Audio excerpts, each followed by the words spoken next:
Les Algériens et les Juifs à l'époque coloniale. En 1934, des affrontements d'une grande violence éclatent entre Algériens et Juifs à Constantine, où un Israélite éméché, c'est-à-dire ivre, avait uriné contre le mur d'une mosquée avant de s'étendre à d'autres villes. Ces violences se sont soldées par une vingtaine de morts de part et d'autre. L'association des ulama musulmans algériens, Abdelhamid Ben Badis en tête, qui était président de cette association, ont déployé pendant ces événements toute leur énergie pour les faire cesser. Malek Ben Nabi se trouvait à l'époque à Tébessa, en cette année 1934, et il rapporte dans ses mémoires d'un témoin du siècle son témoignage sur cette affaire. Et il écrit, je cite, « Nous nous opposâmes à Tébessa à ce que la minorité juive subisse le moindre dommage.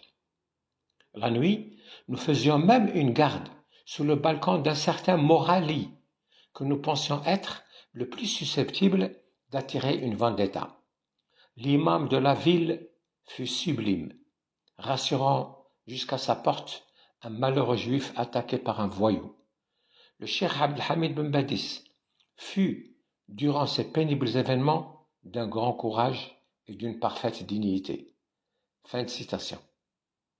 Quelques années plus tard, pendant la Deuxième Guerre mondiale, un député communiste juif d'Alger, nommé José Aboulker, qui était à l'époque leader de la résistance juive contre le régime de Vichy et l'occupation allemande, a rendu hommage en 1986 à l'attitude des Algériens devant les malheurs juifs pendant la Deuxième Guerre mondiale, en Algérie bien sûr.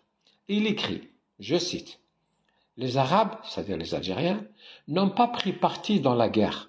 Ce n'était pas leur guerre. Avec les Juifs, ils ont été parfaits. Non seulement ils ont refusé la propagande et les actes anti-juifs auxquels les Allemands et Vichy les poussaient, mais ils n'ont pas cédé à la tentation des bénéfices.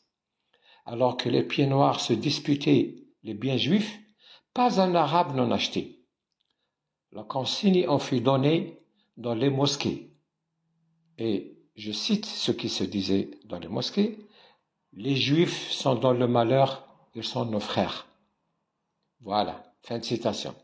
J'ai pris cette citation du livre de Richard Ayoun et Bernard Cohen, intitulé « Les Juifs d'Algérie, 2000 ans d'histoire », qui est sorti en France en 1983 et a été réédité en Algérie en 1994 par les éditions Casbah.